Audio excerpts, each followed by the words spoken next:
इसी बीच बड़ी खबर आ रही है राजधानी रायपुर से, जहां पर मंत्री टीएस सिंहदेव ने कांग्रेस विधायक बृहस्पति सिंह के बयान को लेकर कहा है कि जय वीरो एक जैसी ही बात करेंगे। दूसरे नेता जो बयान देते हैं उसे लेकर पार्टी को ध्यान देना होगा, निर्णय लेना होगा। उन्होंने आगे कहा कि मैं असरवादी नहीं हूं, मैं पहले ही कह चुका हूं कि मैं भाजपा में नहीं जाऊंगा। मुझ पर अगर किसी को भरोसा नहीं है तो मैं क्या कहूं, मुझे कांग्रेस पार्टी पर पूरा भरोसा है, मैं कांग्रेस पार्टी में ही हूं और रहूंगा।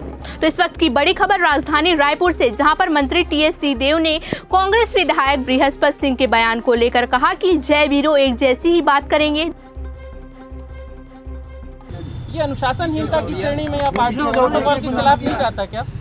अब जय बीरू की बात है तो एक जैसी ही बात करेंगे जय बीरू तो वहाँ और अन्य लोगों के लिए मैं क्या कह सकता हूँ, वो तो उनके अपने विवेक में रहता है, सबकी अपनी जैसे प्रवृत्ति रहती है वैसा वैसा वो करते कहते प्रोटोकॉल के खिलाफ जा रहे हैं क्या बृहस्पति सिंह? तो पार्टी को देखना पड़ेगा।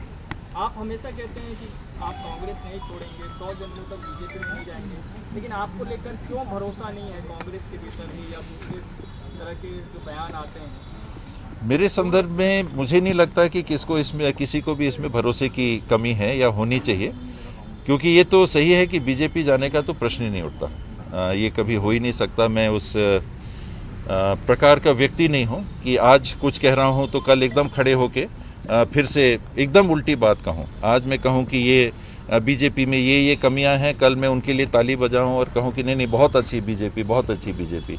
मैं हर सुबह अपना चेहरा अगर आईने में देखता हूँ तो मैं वो चेहरा कभी नहीं देख सकता, मुझे वो स्वीकार नहीं है कि आज मैं कुछ कह रहा हूँ और कल एकदम उसके विपरीत कह रहा हूँ। इसलिए मेरी वो व्यक्तिगत विचारधारा है, कांग्रेस की विचारधारा से, कांग्रेस के लीडरशिप से जो जुड़ाव है, वो कांग्रेस के बाहर बीजेपी में जाने का कभी भी प्रश्न ही नहीं उठता, क्योंकि वैचारिक ऐसे मतभेद हैं जो अवसरवादिता के आधार पे मैं कभी वो रास्ता नहीं अपना सकता।